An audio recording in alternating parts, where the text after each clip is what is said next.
Урок 12. Виды наклонений в лезгинском языке. Ичуахирар всем, на этом уроке разберем очень необходимую тему, без которой сложно будет понять носителя языка. На этом уроке вы сможете сказать «если», «когда», «бы», «хотя». Отдельных таких слов в лезгинском нет, кроме заимствованных. К глаголам добавляются суффиксы, и таким образом образуются те самые «если», «когда» и так далее. Самое главное на этом уроке это условное «если», сослагательное «бы», наклонение и обстоятельственная форма глагола «когда». Итак, для того, чтобы сказать «если» на лезгинском, вам необходимо знать суффикс, добавляемый к глаголу. Этот суффикс «та». Берем глагол «аву» – «делать» и «из» – целевая форма «избота». Если делает «идета». Если сделает «авунвата», если сделал. Также употребляется с причастным видом глагола «авур» – сделанный, «авурта» – если сделал, если было сделано.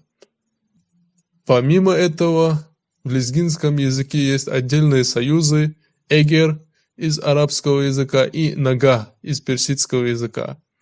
«Эгер» и «избота» – если делает и так далее. Смысл не меняется, чисто ради красоты. Приблизительно такая конструкция. Тут все зависит от времен лезгинского языка, которые мы уже изучали ранее. А теперь перейдем к «когда». С тем же глаголом «аву» – «делать». «Из» – целевая форма. «Из вайла» – «когда делаешь». «И дайла» – «когда сделаешь», «когда будешь делать». «Авун вайла» – «когда сделал». Здесь то же самое с причастным видом. «Авурла» – «когда сделал», «когда было сделано» и так далее. Сослагательное наклонение «бы». «Аву» – «делать» опять же. И есть целевая форма. «Едай». «Делал бы» за «едай». «Я бы сделал». «Зу» – «рахада». «Я бы поговорил». Прошедшее времени с «если». «Авунвайта» – «если бы сделал». «Адак Аллах фодавунвата» – «качетинже дочер». Если бы он эту работу сделал бы раньше, сегодня не было бы сложно. Видите, в лезгинском предложение маленькое, чем в русском. То есть эти суффиксы прибавляются, и предложение становится очень маленьким. С одной стороны, это есть легкость языка. Итак, времен в лезгинском языке очень много. Для наглядности покажу вам эту таблицу, где показаны все времена глагола, однако без причастного вида. Тут не стану объяснять про времена. Самое главное я вам рассказывал еще на 6-м уроке, а на следующих, возможно, расскажу про оставшиеся. И еще хочу привести примеры с глаголом связка «ху», который мы уже разобрали во 2-м уроке. «Я являюсь», «я-то», «если являюсь» или «если являешься». Например, «в лезги это», «лезги далрахух». Если ты лезгин, то разговаривай на лезгинском. В прошедшем времени «тирта», если был бы. «Вуксагада тирта» на акиидачер. Если ты был бы хорошим парнем, ты бы так не сделал.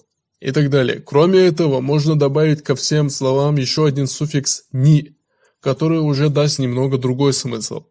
«Ву лезги ят они зумвич Аллах жезвоч». Даже если ты лезгин, я тебе не верю. «Ву лезги тирт они», даже если ты был бы лезгином. «А вун вот они», даже если сделал, если и сделал. «А вун вайт они», даже если бы и сделал. «Рахан вата», если поговорил. «Рахан вата», если бы поговорил. «Рахан вот они», хоть и поговорил, если и поговорил. «Рахан вайт они», даже если бы и поговорил. И так далее. Кроме этого, хочу рассказать вам про союз «они». Хотя бы. Просто приведу примеры. «Вун ониша», хотя бы ты приди. «Хам онятанат ксанжеда», если хотя бы он пришел, было бы хорошо. И еще один такой вариант «онтани», который я использую часто. Смысл один и тот же. «Вун онтани камир», хотя бы ты не приди, не приходи. Надеюсь, вам все понятно.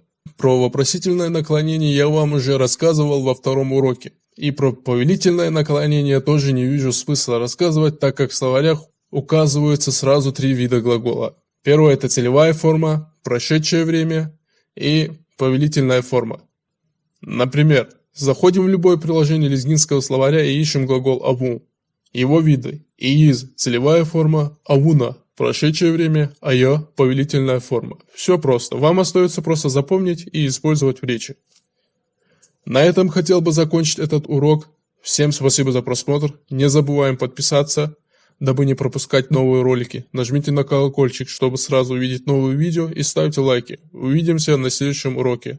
Саграй!